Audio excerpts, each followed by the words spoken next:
Good morning. My name is Carol Rosen. In 1974, I was introduced to the late Dr. Wernher von Braun in the U.S., the father of rocketry. In my first meeting with him, during that first 3.5 hours, he said to me, "Carol, you will stop the weaponization of space." He said, "No, you have to understand. And we have to prevent the weaponization of space because there is a lie being told to everyone that the weaponization of space is now first being based upon the evil empire, the Russians. There are many enemies," he said, "against whom we're going to build this space-based weapon system, the first of whom was the Russians, which was existing at that time."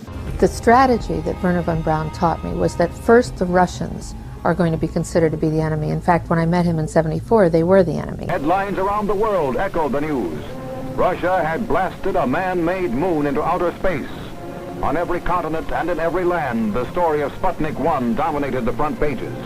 Then there would be terrorists. Then there would be third world countries. Now we call them rogue nations or nations of concern. Then terrorists would be identified, and that was soon to follow. We heard a lot about terrorism. Global terrorism. Terrorism. Terrorism. Terrorism. Terrorism. The evil terrorists. Terrorists. Terrorists. Terrorists. Terrorists. Terrorists. Terrorists. Terrorists. Terrorists. Terrorists. Terrorists. Terrorists. Terrorists. Terrorists. Terrorists. Then we were going to identify third world country crazies. We now call them nations of concern. But he said that would be the third enemy against whom we would be needing to build space-based weapons. Then there would be asteroids. And the next enemy was asteroids.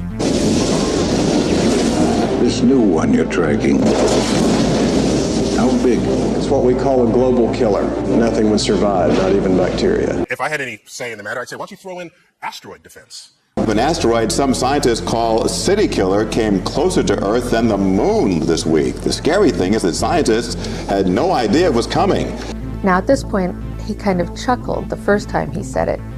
Asteroids, against asteroids, we're going to build space-based weapons. So it was funny then. And then he would repeat to me over and over, the last card would be the extraterrestrial threat.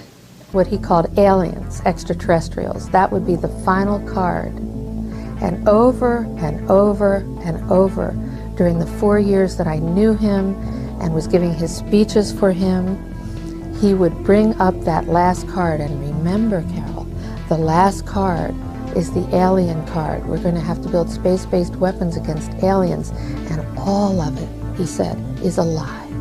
The way he said it to me, there was no doubt in my mind that he knew something that he was too afraid to talk about. In other words, we have to have some reason to spend these trillions, to waste these dollars on a space-based weapon system, and they're all lies. This is a system, he told me, that would never protect anyone. Even back then, he talked about suitcase bombs. He talked about chemical, viral, bacterial, biological warfare, that these space-based weapons would never protect us against. A new service branch of the U.S. military within the Department of the Air Force. President Trump first announced the new Space Force in 2018, and its creation was made official with Space Policy Directive 4 in February 2019. The Space Force officially came into existence on December 20th, 2019, when the National Defense Authorization Act, NDAA, guaranteeing its funding, was signed into law.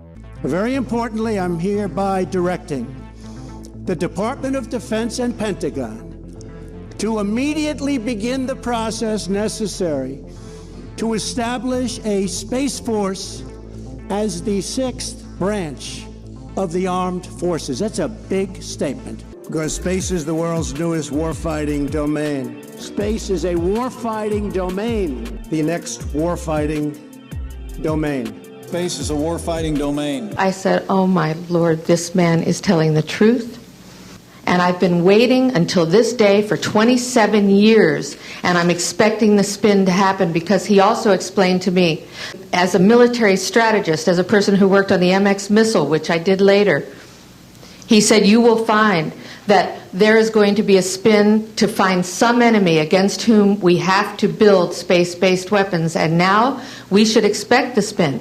I couldn't help but say to him, just think how easy his task and mine might be in these meetings that we held if suddenly there was a threat to this world from some other species, from another planet.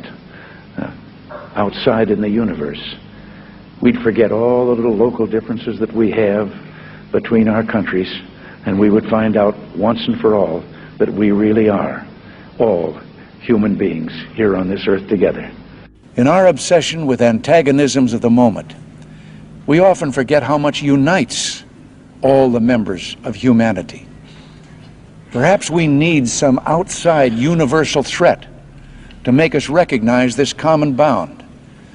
I occasionally think how quickly our differences worldwide would vanish if we were facing an alien threat from outside this world.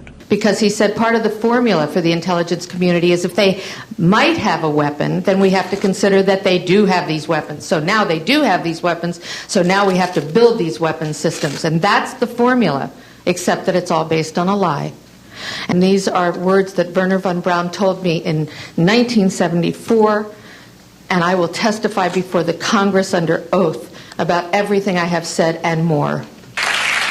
What do we know? We know now we live in an ever-expanding universe. We know that there are billions of stars and planets literally out there, and the universe is getting bigger.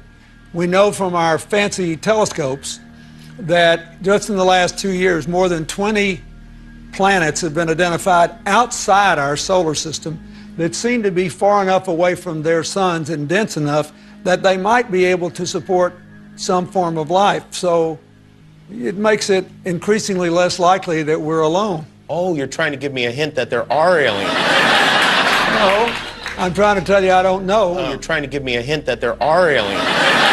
No, I'm trying to tell you I don't know. Oh. But if we were visited someday, I wouldn't be surprised. I just hope that it's not like Independence Day. Yeah, right. That it's a conflict. Well, now we have friendly Maybe the only way to unite this incredibly divided world of ours.